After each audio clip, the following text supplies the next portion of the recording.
So what's going on, everyone? Today we're going to do a quick video for HBAR. You guys can currently tell that there is an idea on our chart of what we think the price is going to do.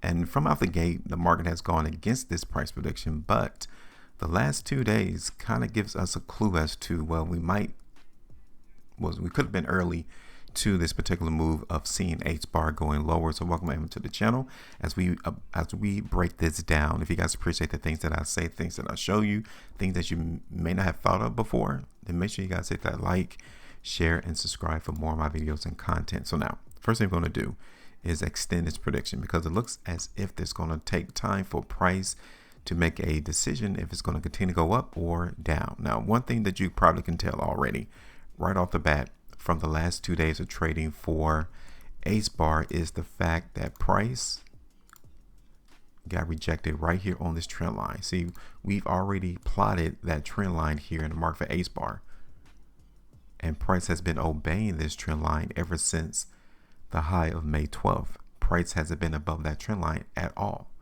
So the last 2 days, June the 10th and the 11th, buyers tried to break through that trend line, but we all can see that they were not successful and that sellers are still present in the market. And HBAR, we're currently seeing the market down even 3% as we record this video. So maybe price is still weak. Now, we talked about the market here in HBAR at this sell pocket between 17 cents, 17.5 cents. The buyers were able to eliminate that area. So that's good for the buyers, but it's not good that they were not able to keep price above this trend line. So we're going to extend this trend line down a little bit lower, or extend it a little bit lower.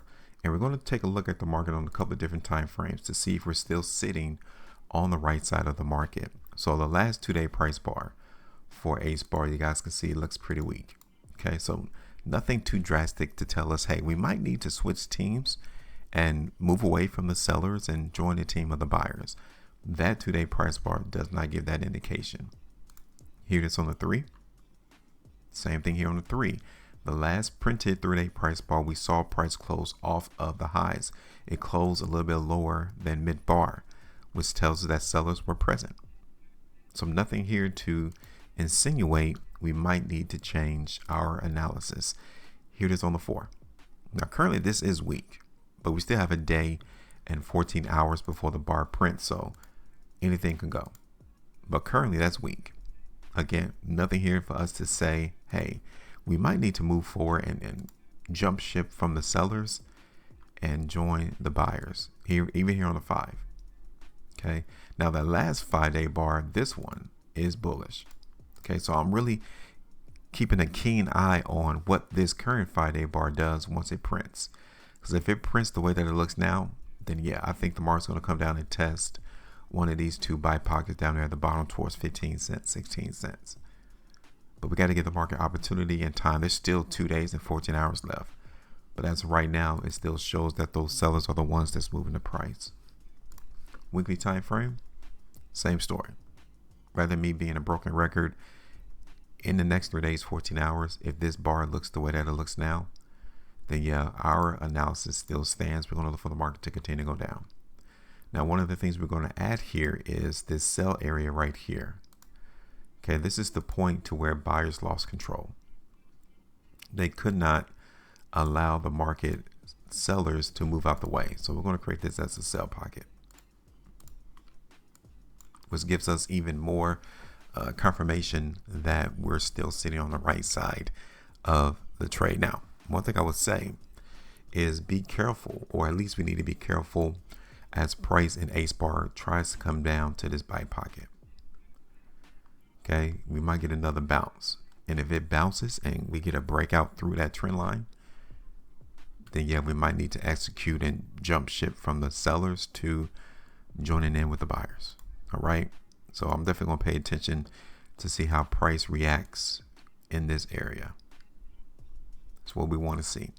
If we get continued weakness in this area, then I'll be looking for the market to continue to go lower in HBAR. If we see market bounce and buyers become more active, volume picks up, price bar closing at the high of the bars, then the market is going to try to break through. Okay, so that's the area that I'm going to be looking at into the market in HBAR. It is on the 330.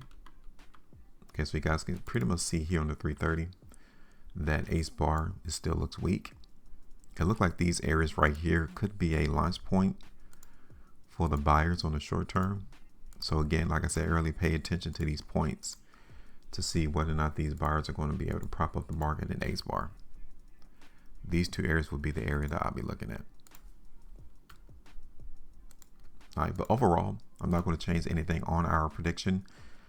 Give the market opportunity to marinate, let it cook, and then we'll see eventually whether or not those buyers are going to pop back in and grab control of price and then continue to move it higher, or these sellers will continue to push the volume or the value of this the currency lower. So give me your thoughts. Make sure you maintain profit, and as always, trade different.